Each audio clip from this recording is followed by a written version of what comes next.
I just made a message in the war room to a guy. After I paid my dad's house off, he's like, I had this goal, I didn't hit it or whatever. I said, don't worry. I said, there's been many periods in my life that I've had internal growth, which was this: work, work, work, work, work, no results, but I'm a little bit better. Work, work, work, work, work, work, work, work, work, no results, but I'm a little bit better.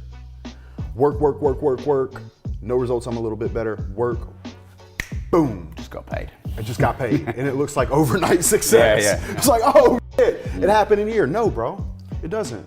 Because if you do all those things, even if nothing happens and you know you're doing the right thing and you're on track, overnight success becomes this easy thing because you were internally growing, and then the bubble popped, and then boom, it looks like you were doing it all along. And I think a lot of people, they can't push gratitude down the road. That was something we were taught in the 80s. I feel like 80s, 90s, right? You mean delaying gratification? Yeah, delayed gratification. That's a muscle I think that a young man right now doesn't normally have.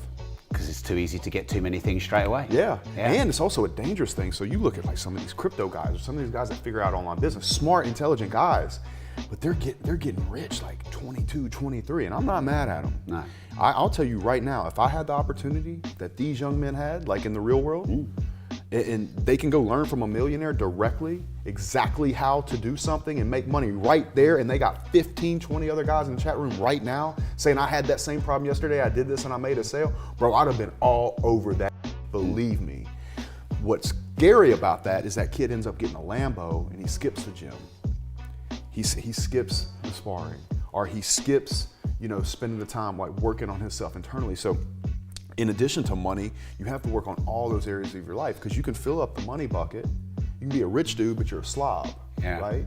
Well, and that money can exaggerate all those weak traits you have within you. Yeah. And it makes you really hollow. I always say there's buckets, and all of them can fill up.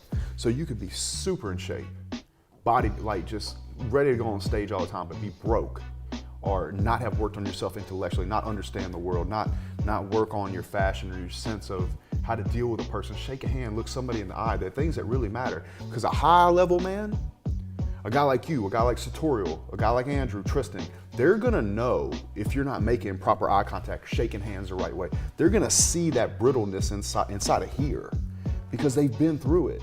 And I think that's very risky for a young man as well. In a world where you can make a lot of money really fast, you can skip a lot of things that are gonna be foundationally important to your development as a person. Yeah, you didn't learn who you needed to become to manage that money. Right. Because you can't just, people always win lotteries or get given inheritances and nearly always go bust. Because the money without the lessons and the sweat and the muscle tissue built to handle it can just be a curse. Absolutely, and it can kind of expose your life in a lot of ways. Is sometimes those people, many times the lottery winners end up losing it in 2 or 3 Nearly years. all the ways. Always. I did research for my book on money. In nearly all cases, they are worse off, and within 2 or 3 years, because they don't know what to do with the money. Right. And people will do with the money what they've always done with the money. So you give them more money, they'll just exaggerate their flaws. Absolutely, I completely agree with you. In fact, it's one of my biggest fears. In the last month and a half, I bought 147 doors. Actually, that's not true. In the last quarter, I've done it. And that is simply my fear of being that guy that made a bunch of money once and then blew it. I just don't want that in my life. I have a great lifestyle, but I am shoving money into real estate, as are you. And that's the rich no matter what money,